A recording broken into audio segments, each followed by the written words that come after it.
Noong po ako ay bata, pag po ako ay kumakain, nakabantay ang aking mga magulang. Kasi tinitingnan nila kung may mga matatapong mga butil ng kanin.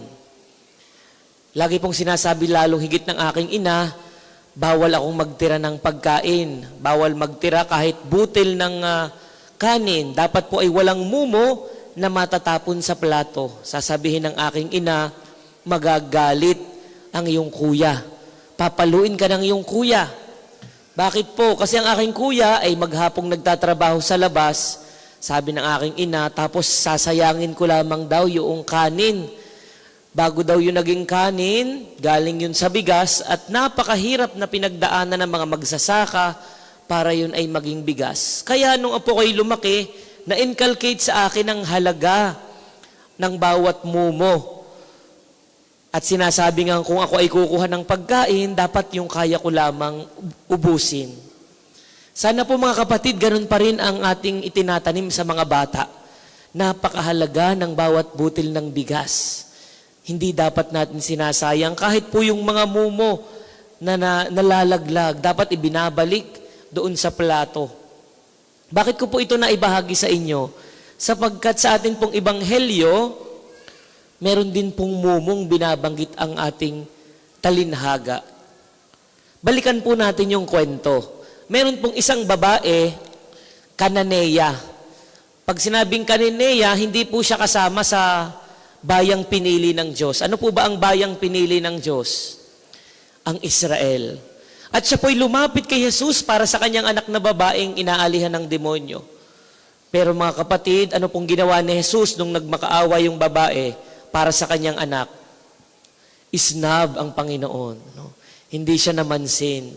Sabi dito, gaputok man ay hindi nagsalita ang Panginoon. Siguro po ay masama ang gising ng ating Panginoon. Ano po? Baka wala sa mood. Sabi ng mga alagad, Panginoon, sige na, pagalingin nyo na yung anak ng babae, kanina pa yung sunod ng sunod. Nagsalita ang Panginoon. Sabi niya, ito po'y medyo masakit kung sa atin nangyari. Ako'y naparito para sa mga anak lamang. Hindi maganda, hindi akma, na itapon sa mga aso ang pagkain na para sa mga anak. Napakasakit. Po, pag tayo sinabihan na para tayong mga aso.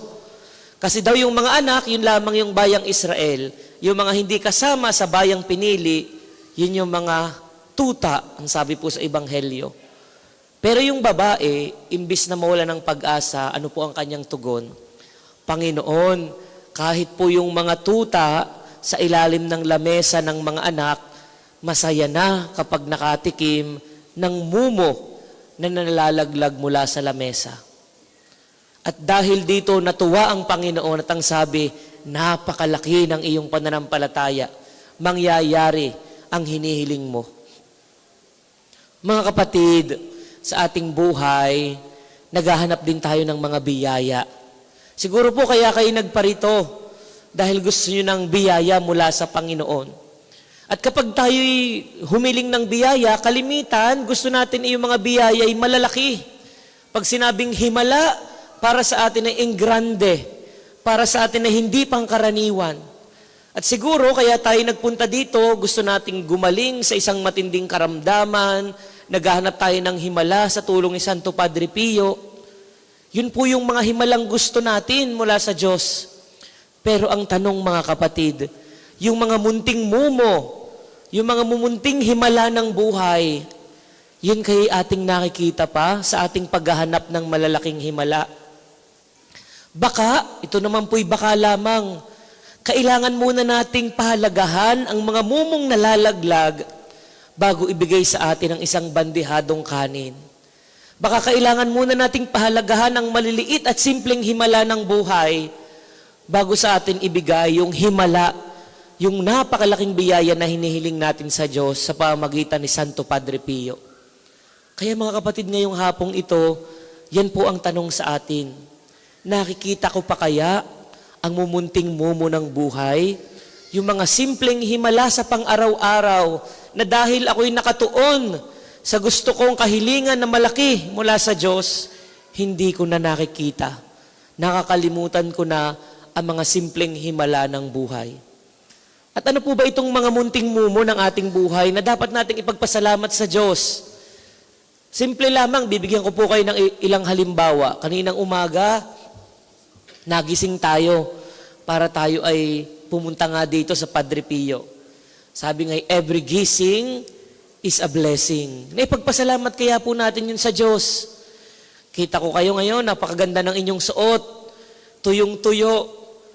Ilang araw na pong umuulan, pero ngayong araw na ito, mula kahapon, mainit. Naipagpasalamat kaya natin yun sa Panginoon. Marami pong mga tao na hanggang ngayon ay binabaha, walang makain. Tayo, kumpleto, nakakain pa ng 3 beses sa isang araw. Pagkatapos po nito o bago ito kanina, kayo ay kumain sa labas kasama ang inyong pamilya. Naipagpasalamat kaya natin ito sa Panginoon. Ito po yung mga munting mumo ng buhay. Madalas hindi napapansin, pero napakahalaga. Dahil pag nakita ng Diyos kung gaano tayo marunong magpasalamat, kung gaano tayo marunong magpahalaga sa mga maliliit na bagay na ito, baka ibibigay niya yung malaki na ating hinihiling. Kaya mga kapatid, napakagandang tanungin natin ang sarili natin. Papaano ko tinitingnan ang buhay na ito? Ako kaya'y marunong pang magpasalamat sa mga maliliit na bagay bago ako maghangad ng malalaking himala. Sabi nga po natin, sa isang tao na puro reklamo, ang nakikita lagi ay negatibo. Pero sa isang taong laging nagpapasalamat, ang biyaya ay lagi ring sapat. Inuulit ko, sa isang tao na laging nagrereklamo, ang nakikita lagi ay negatibo. Pero sa isang tao na marunong magpasalamat, ang biyaya ay laging sapat. Baka po akala natin hindi tayo pinagpapala. Baka akala natin hindi binibigay ng Diyos yung ating mga hinihiling. Yun pala, hindi lang tayo marunong tumingin. Nasa harapan na pala yung mga mumo na nanlalaglag. Hindi natin nakikita kasi naghahanap pa tayo ng mas malaking biyaya. Mga kapatid, sa pagpapatuloy po ng misa, sa tulong at panalangin ni Santo Padre Pio, tularan natin ang babaeng Cananea na marunong makontento sa mga mumong nalalaglag sa lamesa. At dahil marunong siyang makontento sa mumo, gustong ibigay ng Diyos ang isang bandehado. Mga kapatid, sana ganun din ang ating attitude, sana ganun din ang ating saloobin sa buhay na ito. Tayo, sa tulong at panalangin ni Santo Padre Pio, marunong magpasalamat, marunong makontento sa mga simpleng mumo ng buhay. Pagpalain po tayo ng ating Panginoon.